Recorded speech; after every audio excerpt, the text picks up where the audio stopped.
nosotros no aceptaremos la exclusión de nuestro pueblo de ese derecho. Mr. Gorbachev, tear down this wall.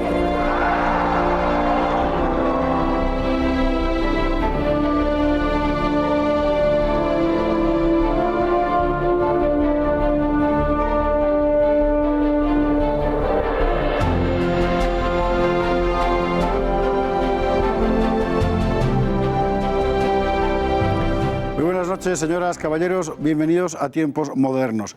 Normalmente decimos Alemania y estamos acostumbrados a evocar un gran país industrial, pero hubo un momento, 1944, en el que se decidió que Alemania se convirtiera en varios pequeños países agrarios y con parte de su población esterilizada. Fue el Plan Morgenthau. Fue así. El discurso de los vencedores tras la Segunda Guerra Mundial muestra a los Estados Unidos como liberadores de Europa. Sin embargo, los planes iniciales de Washington para los europeos eran cualquier cosa menos redentores. En lo que concierne a Francia, según cuenta de Gaulle, el propósito de Roosevelt era dividir el país en tres: el norte bajo ocupación militar americana, la Francia de Vichy con un gobierno presidido por Laval y Argelia, convertida en base militar. Y respecto a Alemania, los proyectos eran aún más extremos: trocearla, desmantelar su industria y reducirla al estatuto de país agrario. Eso fue el Plan Morgenthau. Henry Morgenthau Jr. era el secretario del Tesoro de los Estados Unidos. Descendiente de judíos alemanes, en 1944 propuso un memorándum llamado Plan del Tesoro para el Tratamiento de Alemania, que abogaba por la destrucción completa del país: división del territorio alemán en 7 fragmentos, destrucción o incautación de las plantas industriales, control internacional de la economía por 20 años, esterilización de los alemanes menores de 40 años, restricción alimentaria al mínimo de subsistencia, extinción del sistema educativo, transferencia obligatoria de mano de obra alemana a los países vencedores y exterminio de los oficiales del Estado Mayor, tarea para la que se contaba con la colaboración rusa.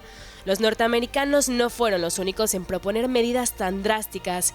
En Londres, Churchill evaluó planes muy semejantes. Roosevelt presentó a Churchill el Plan Morgenthau en Quebec en septiembre de 1944. Cuando el documento se filtró, el escándalo fue mayúsculo. La propia propaganda de guerra alemana lo empleó para animar a los suyos a resistir hasta la muerte. El Plan Morgenthau fue finalmente desechado. La creciente amenaza soviética hacía preciso contar con una Alemania que pudiera defenderse. De lo contrario, Stalin llevaría sus tanques hasta el Rin. Así, del Plan Morgenthau no se adoptaron más que algunas medidas temporales sobre reducción del peso industrial alemán. Washington necesitaba una Europa occidental que pudiera actuar como aliada frente a Moscú. En vez del Plan Morgenthau se adoptó el Plan Marshall, que tenía ventajas de ofrecer enormes estímulos para la industria norteamericana, y los Estados Unidos pudieron construir su relato de la redención de Europa. Fernando Paz, muy buenas noches. Muy buenas noches. El Plan Morgenthau, que es una de esas cosas de las que siempre se habla como una siniestra confabulación oscura, pero en realidad de siniestro, de oscuro tiene poco, está publicado abundantemente, en fin, y es perfectamente conocido. Era así el Plan Morgenthau. Sí, el Plan Morgenthau era un plan elaborado por el secretario del Tesoro norteamericano, como bien se ha dicho, de origen judío-alemán, que pretendía reducir a Alemania a la condición de un país pastoril en el que no hubiese absolutamente ninguna industria, pero aún más, los planes iniciales, dadas las amputaciones territoriales que se hubieran producido, habrían dado en que Alemania hubiera tenido un poquito más de la mitad de producción agraria de la que tenía antes de la guerra, con lo cual Cordell Hull, el secretario de Estado norteamericano, calculó que aproximadamente el 40% de los alemanes deberían perecer de hambre literalmente. Aunque el Plan Morgenthau luego no se cumplió, digamos, como estaba previsto por las razones apuntadas, sin embargo, el espíritu del Plan Morgenthau sí que tuvo una incidencia muy directa en el trato que se le dio a Alemania en la posguerra, por ejemplo, en el caso de los prisioneros de guerra, que murieron por cientos de miles, aunque la cantidad es difícil de establecer, pero por cientos de miles, en muchos casos, de una forma deliberada por hambre, de acuerdo a los deseos, digamos, de los aliados. De manera que ese espíritu que anidó a la hora de elaborar el Plan Morgenthau sí que pervivió durante un tiempo. El propio Morgenthau le dijo a Eisenhower en el verano de 1944 que habría que esterilizar a la población adulta alemana en efecto. Es interesante ese viaje que tú cuentas, lo hace Morgenthau al frente de guerra, con todo el Estado Mayor negándose que no venga, por favor, él se empeña en ir. Hay que decir que Morgenthau estaba particularmente sensibilizado con la tragedia judía, él había organizado varios procedimientos para el traslado masivo de judíos europeos a los Estados Unidos. Su objetivo final era aniquilar para siempre Alemania. Da la impresión de que era una opción muy personal, pero que en el ánimo de Roosevelt era más, por así decir, más fría, y contaba además con la idea de desmantelar ya no Alemania, sino el conjunto de Europa, a juzgar por lo que cuenta De Gaulle en sus memorias.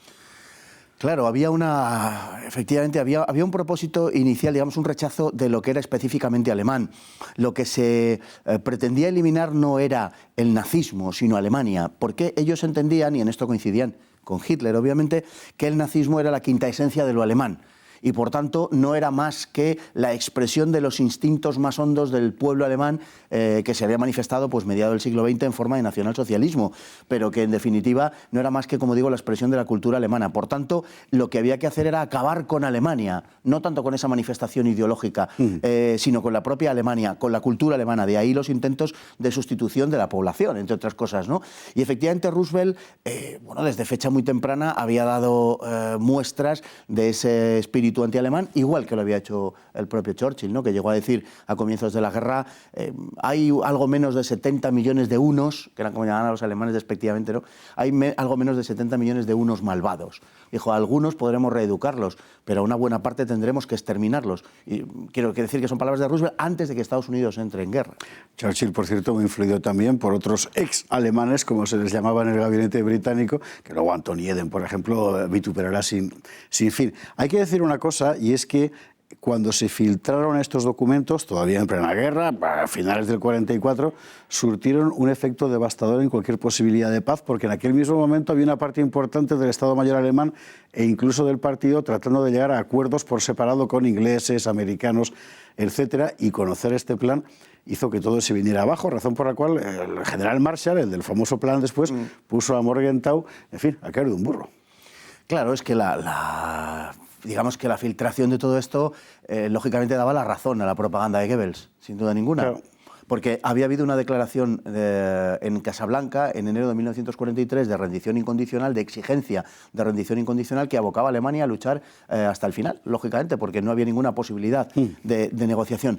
Eso se veía además refrendado por los continuos bombardeos sobre población civil que, en fin, que daban verosimilitud a la idea de que lo que querían los aliados era matar alemanes, por decir así. De hecho, incluso el jefe de la ofensiva de bombardeo, Arthur Harris, así lo dijo, que la destrucción de la población civil no era un efecto colateral de la consecución de otros objetivos, sino que era en sí matar alemanes lo que se buscaba. Y todo eso, además, habiéndose filtrado a partir del otoño de 1944, el plan Morgenthau. Es decir, señores, rendición incondicional, nos están matando desde el aire y además tienen el propósito de que si nos rendimos, nos van a matar, nos van a esterilizar y van a diezmar por completo nuestra población, haciendo inviable la supervivencia de Alemania. Por supuesto, la propaganda de Goebbels en ese sentido no necesitaba no ya mentir, sino casi ni siquiera exagerar. Claro. Morgenthau cae en desgracia por razones de política interna en los meses posteriores.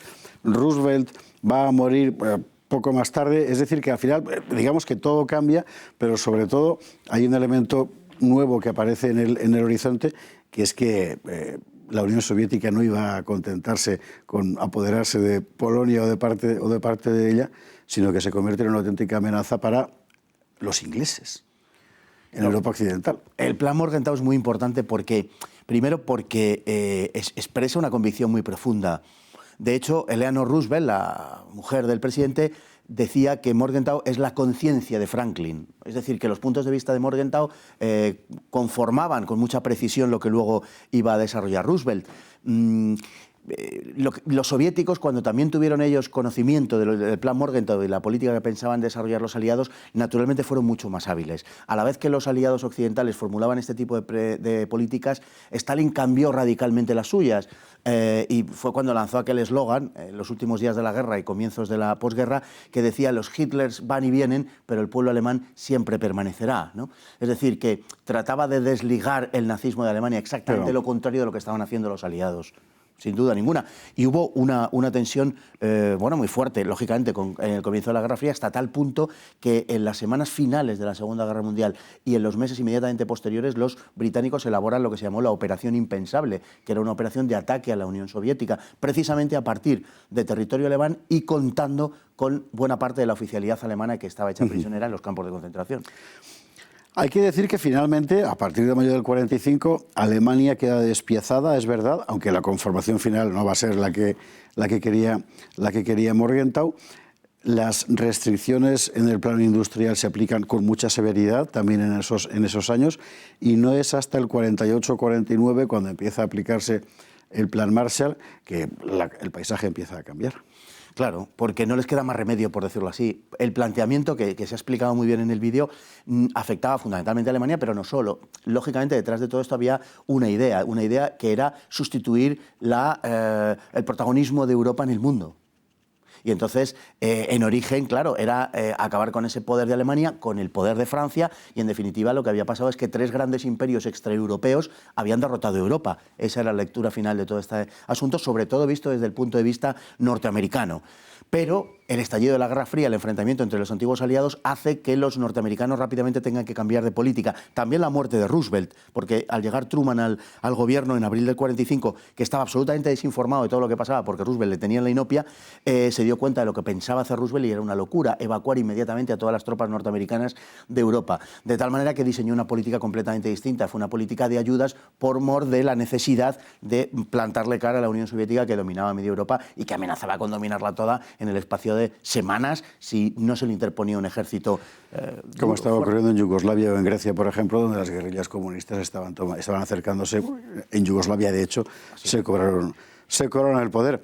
Bueno, finalmente hubo una Alemania, hubo 2 que se convertirían en uno, y hubo una Francia, y hubo un plan Marshall, y nunca se le aplicó a Japón, por cierto, un plan como el Morgenthau, y mira que el país quedó asolado. En fin, historias de la Segunda Guerra Mundial que en todo caso conviene tener en cuenta para poner en su justo sitio la propaganda de guerra, y en particular esa idea tantas veces escuchada de que los Estados Unidos liberaron Europa, mejor dicho, salvaron Europa por 2 veces.